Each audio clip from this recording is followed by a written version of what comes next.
Greetings and peace. I hope you and yours are doing well today, wherever you might be watching this from. Now, the title of today's video and discussion will be that the true Freemason always follows one's heart. And it's important to follow one's heart in this spiritual journey. We know no matter what path you follow, even the Masonic one, it's important to follow the teachings of thy heart, because in the aspects of know thyself, you know thy Lord, know thyself. And even in Sufism, the aspects of touching one's heart and opening the inner chambers of the heart is always there.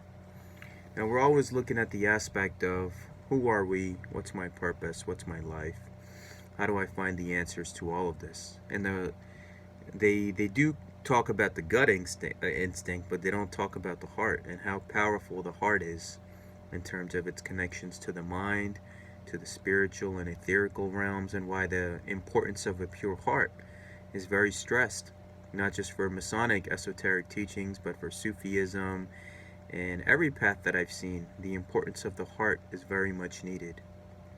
And it's important to realize in your moments as you go through life, through different phases of life, through different scenarios of life, you realize, I gotta listen to my heart. Because the intuition, if your heart is pure, even looking at the ancient Egyptian customs, where your heart has to be lighter than a scale, and it's all relative, how you must be of a pure heart, mind, body, and soul.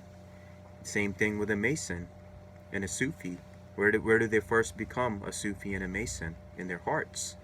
And just like in the Kingdom Hearts games, the importance of your hearts and the connections that you share with self and others and the people that you love, that you hold near and dear, it takes you a very long way in your life.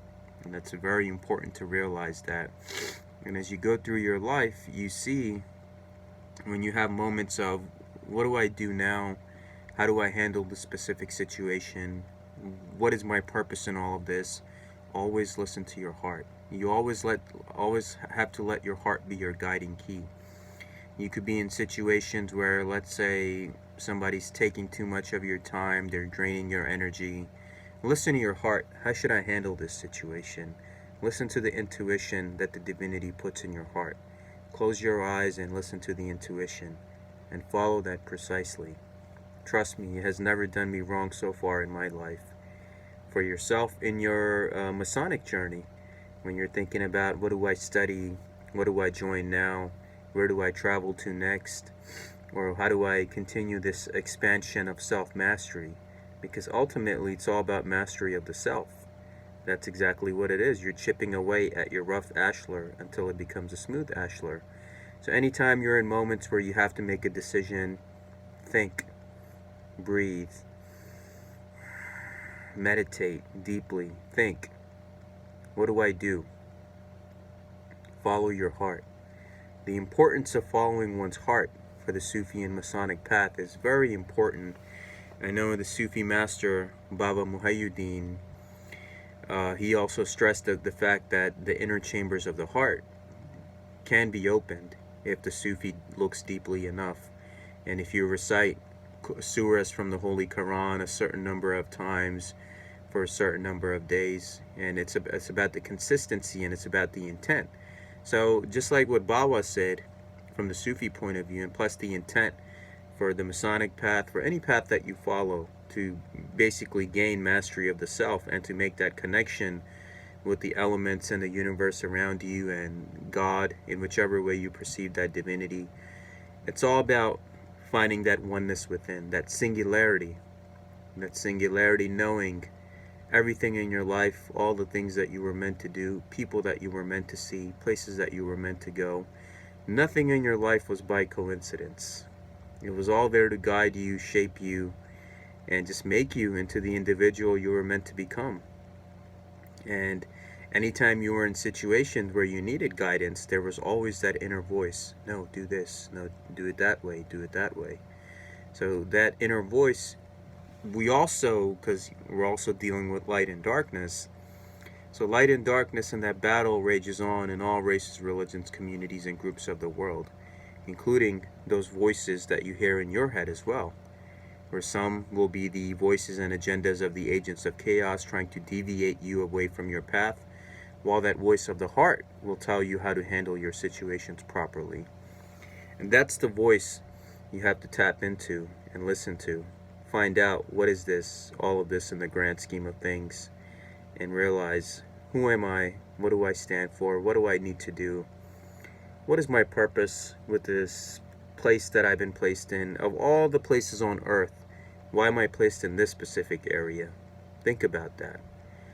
There was a woman I had ran across a few months ago at a coffee shop, and she said, you are meant to be in this area because your light serves some kind of a purpose to dispel the darkness.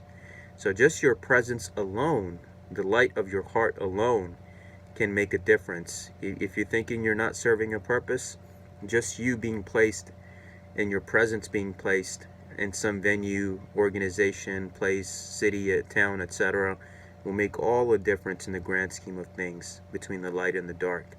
Sometimes you just don't know that all of us are making a difference in the evolution of humanity in our own small ways. We're all making some kind of an impact, but we just don't realize it. If you do not serve a purpose, and you did not serve any kind of meaning or purpose, then you wouldn't exist. It's simple as that.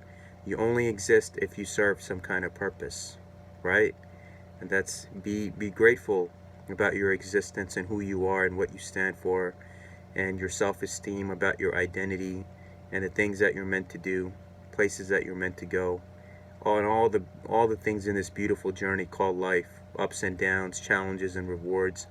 Embrace it all with the empathy of the heart, because it all comes down to the heart. If you're a pure-hearted individual, and I can testify to you that no matter what calamity I had to deal with in my life, what difficulty I ever had to deal with in my life, as a true Freemason and as a true Sufi, with myself having a pure heart, I always got out of it all. I traveled the world, I went to great places, I got out of all my difficulties, handled my problems, always with a smile on my face, even when the odds seemed against me. Always keep smiling, because it's your heart. He knows in whichever way you perceive that divinity, knows. Your heart is so important. That's why the true initiate is one who truly initiates himself or herself from the heart first, right? It's about your character. It's not about me having any fancy titles or belonging to anything special or having any acronym or title next to my name. It's my heart. My heart is my greatest wealth. I could go to sleep right now and this earthly life will be over. I will lose everything. But the most important thing is my pure heart. That's what will carry you and ascend you to the higher realms. I had a dream one time where what they call the Celestial Grand Lodge in Freemasonry, these beautiful tall buildings in white with huge pillars, and there was a squaring compass with wings flying around me, and I felt the purity and love elevate in my heart. And I realized that something like that could only be shown to those of a pure heart, those that actually get it, with the quotes around it, quote unquote, get it. So it's important you clean your hearts. And how do you clean your hearts and have a pure heart? Forgive, have empathy, have true love, have true understanding and empathy and brotherly love for yourself and others around you without any ill motive. Don't just call somebody because they owe dues or you need something from them or a favor. When was the last time you called somebody just to check up on them and say hello to them? Just for that sake alone. Not to have any motive where, you know how people call you, hey man, how you doing? And then they kind of tell you what they want and the reason that they called. That's not purity. That's hypocrisy. And that's 95% of this world today. So don't be like that. The true initiate, whether Sufi, Masonic, or any path, you have true love and empathy for those who cannot do anything for you. That's one with a pure heart. That's the one that will succeed in this life and the next. Trust me on that. And all your obstacles, all your enemies, all your difficulties, anything that you have imagined after you, before you, will be removed from your life. You have to trust. How the Mason says always trust God and have a pure heart. Sufi says always trust God and have a pure heart. All these paths are telling you submit to the divine, surrender, have a pure heart. It's all one and the same. Just do the right thing. Have true love for each other. Have true love for yourself. Love yourself. Free yourself. Be yourself. Love yourself. Know yourself. Please, I cannot stress this enough in this world of chaos that we're in right now. And I really mean that from the bottom of my heart. True love is the answer. My love to all of you and your families for a great rest of October ahead. Much love.